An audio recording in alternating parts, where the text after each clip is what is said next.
a continuació coneixerem el Pau Llong i la seva escola popular itinerant Versembrant, un projecte que pretén fomentar la consciència crítica del jovent mitjançant l'art urbà i el hip-hop, amb tallers de rap, de producció i d'arts plàstiques sobre racisme, xenofòbia, sexisme.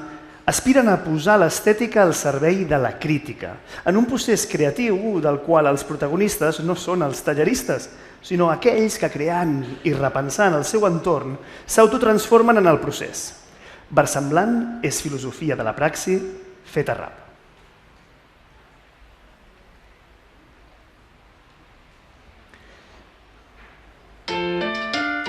Yeah, la Lion, Little Nerf Child, escucharlo, que esto es oro, voy a rugir. 8 de la mañana, no queremos despertar en un mundo que solo nos ofrece desigualdad. Ha llegado el día, no nos van a silenciar. Paz, nadie nos podrá parar. Las fronteras que creadas nos consiguen limitar. Unas líneas en un mapa que nos quieren separar. Exigimos para todos la libre circulación. Estamos hartas de ver gente en los bajos de un camión. Ya basta de injusticia, nunca más nos callarán. Salgamos de esta celda y gritemos libertad. Libertad, creemos entre todos una gran voz. Por todos nuestros derechos reclama aquello por lo que has luchado. La libertad que nos han quitado. Gente huyendo de sus casas, saltan muros de hormigón. Somos parte del problema, también de la solución. Que mi color de piel sea más oscuro claro, nunca va a determinar cómo debo ser tratado. Dices que sientes pena por la gente refugiada, pero luego por la... Amb tots vosaltres, el mestre de cerimònies, escriptor, un dels guanyadors del Premi Lluís Carulla d'enguany, impulsor de Versembrant, Pau Llong. Se sent bé? Molt bé. Bueno, no sé si funciona això. A veure. No? Sembla? Bueno, primer de tot, dir-vos que tinc molta vergonya de ser aquí, per dos motius. La primera, per el nivell de la intervenció de l'Angèlica especialment. Estic absolutament meravellat i jo només puc fotre el pena, diguéssim, després d'això.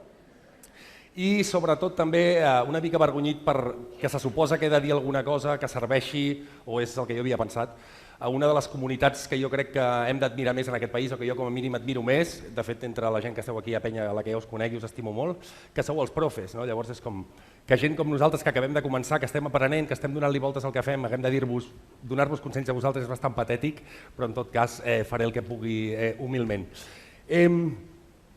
Primer de tot volia parlar d'aquest concepte. Aquest concepte jo crec que és superimportant i jo crec que al principi de la meva carrera musical i també quan jo era un alumne no ho tenia tan present. Llavors volia començar per aquí, diguéssim.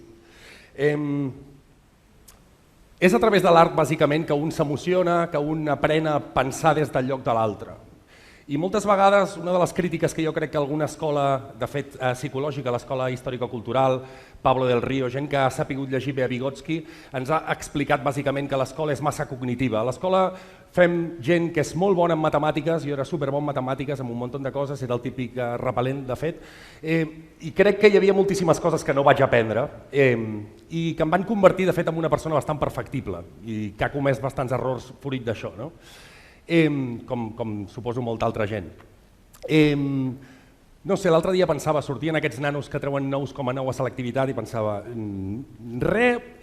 em fa pensar que aquests xavals no puguin acabar sent psicòpates en realitat. O sigui, tothom els admira molt i en realitat no tinc clar que una persona que durant tot el seu currículum escolar hagi sigut tan excel·lent com per treure 10 a totes les matèries, tal com està enfocada d'alguna manera l'educació i aquesta idea de l'examen i avaluar capacitats cognitives i intel·lectuals, em fa pensar que aquest xaval d'aquí un any no estigui maltractant el seu gos o matant algú o comportant-se com un psicòpata. Així que crec que l'art en realitat, en aquest sentit, com bé explica Vygotsky, també Pablo del Río, és el que ens permet desenvolupar aquelles funcions directives que tenen més a veure amb com em construeixo com a persona, com m'imagino la meva vida, com tracto la resta de persones, etc. Llavors, per això és important per mi d'alguna manera que l'educació, que hi hagi aquest diàleg entre l'educació i l'art, i aquesta és una mica la nostra missió, el que ens agrada fer a nosaltres. Per exemple, una cosa que crec que em trobo amb molts de vosaltres quan anem a les classes és que molts de vosaltres dieu hòstia, hi ha molts xavals que no estan atenent, els hi costa molt atendre i quan fem aquest taller, miraculosament, hi ha xavals que han estat despistats tot el curs i estan 2 hores superatents fent això. Què està passant aquí, no? Efectivament, l'atenció és una funció superior mediada, que no és una funció intel·lectual i cognitiva, està molt motivada per l'art i per la creació. Llavors aquest xaval potser necessitava una mica de motivació per concentrar-se fent el que està fent. No? Crec que sense això, sense aquest globus vermell, l'educació pot acabar sent un lloc bastant inhòspit i difícil on conviure. L'he pagat? No sé què he fet. Vale. Un altre repte per mi és parlar 10 minuts, o sigui, mare meva. Llavors, l'altre concepte per mi, per tant, molt important, el currículum de l'imaginari. La idea de per què les pel·lícules que veig, les novel·les que llegeixo, la música que escolto, la poesia que em construeix, que em permet projectar-me, l'he de consumir, produir, sobretot produir, no? Fora de l'escola. Perquè l'escola només és un lloc on jo aprenc amb carinyo a llegir Ausiàs Marc i Ramon Llull, que no és una cosa que interpel·li molt el jovent avui en dia, i en canvi no m'ajuda a l'escola a interpretar temes de Young Beef, per exemple, i de trap. Com pot ser, amb carinyo un altre cop i amb admiració, que un profe avui no tingui ni idea de què són els grups de trap i què estan explicant els nanos avui en dia? Estan performant molt més el caràcter dels nanos, aquests grups de música que tenen milions de visites al YouTube, que nosaltres, malauradament, o no. Llavors, crec que incorporar el currículum de l'imaginari a classe és superimportant. I no deixar que això passi fora de l'escola. Aquesta idea d'Unamuno, que l'important és saber-se llegir i saber-se escriure. La millor manera de llegir-se és escriure.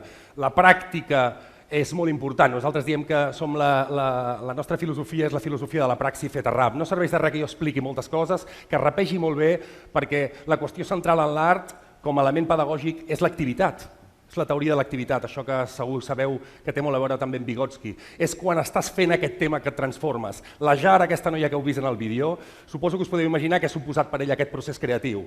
Una xavala de barri, de la mina, musulmana, amb una realitat familiar i cultural determinada, que s'empodera, escriu un tema com el que escriu, que us convido que el veieu perquè és l'hòstia la lletra, i no només això, es planta davant d'un micro, grava això. Imagineu-vos quin impacte pot tenir des d'un punt de vista afectiu per ella tot aquest procés, quina significació té. Segurament se'n recordarà tota la vida d'això i l'està empenyent de fet a seguir fent-ho. Per tant, aquesta idea de que no és només consumir de forma contemplativa formes d'art diferents, sinó que també és fer-les. La millor manera de fer poesia és escriure-la, la millor manera de fer cinema o de consumir cinema és fer-lo, etc. Això és superevident. En quin moment a l'escola importa allò que sento?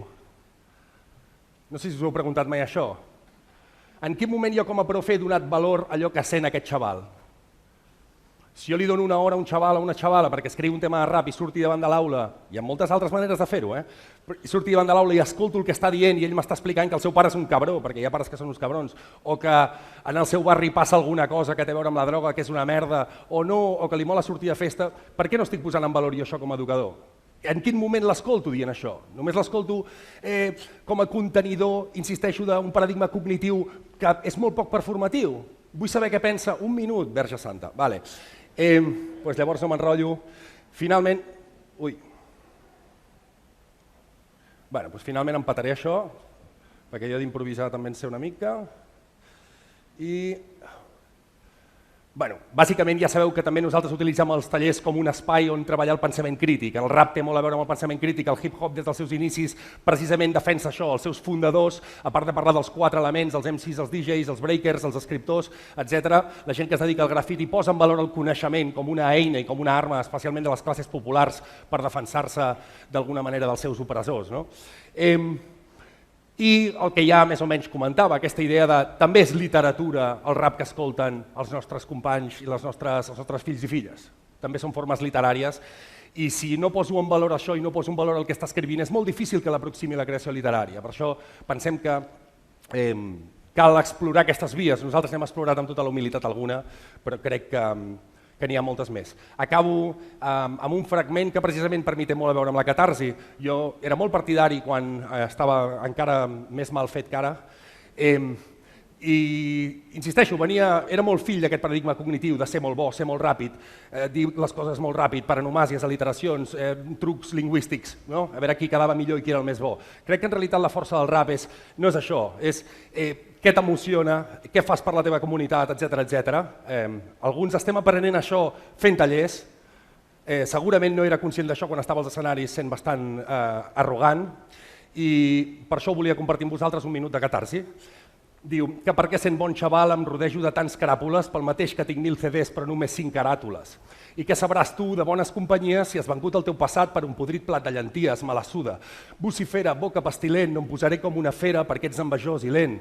Si un fa tot el que pot fer, no està obligat a més i suda de llegir això del revés, perquè si un pot fer-ho tot, fins i tot, baix d'autoestima, voldrà dir que ho ha de fer tot, no només vomitar rima i mentre penso en pocs són capaços de fer-me riure, aquesta màxima em tormenta i oblido ser lliure. Que no n'hi ha prou amb un notable si et pots sortir a classe, m'han donat 1000 raons però cap que tingui un passe. I ja sé, estàs farta d'aquest buscar raons, jo de tu pijaita, de que em pengis els galons, de que pensis en la pasta, que et cargolis la rasta mentre sento fugir el temps i aquesta història em desgasta. La casta dels mediocres fa mediocre allò que toquen. Vigila mate bé si l'escoltar-nos xoquen. Els teus anels passats amb el que has triat. Els rics que legitimes amb un moviment armat, somnis defenestrats amb rutina i sexe fàcil o els cops de puny de veritat amb estereotips de dòcil. Res més a dir-te, demà acaba un altre cicle, 31/12/2017, no seré el típic que et rigla, broma de bastarda que no té gràcia ni cos. Destorbarem el seu repòs. A la festa de disfresses d'aquests mendes vens si et dutxes, si portes la cara neta per no embrutar les caputxes. Em coneixeràs perquè estaré tancat al lavabo, no per la merda blanca, sinó perquè ploro quan l'esclavo. Yo.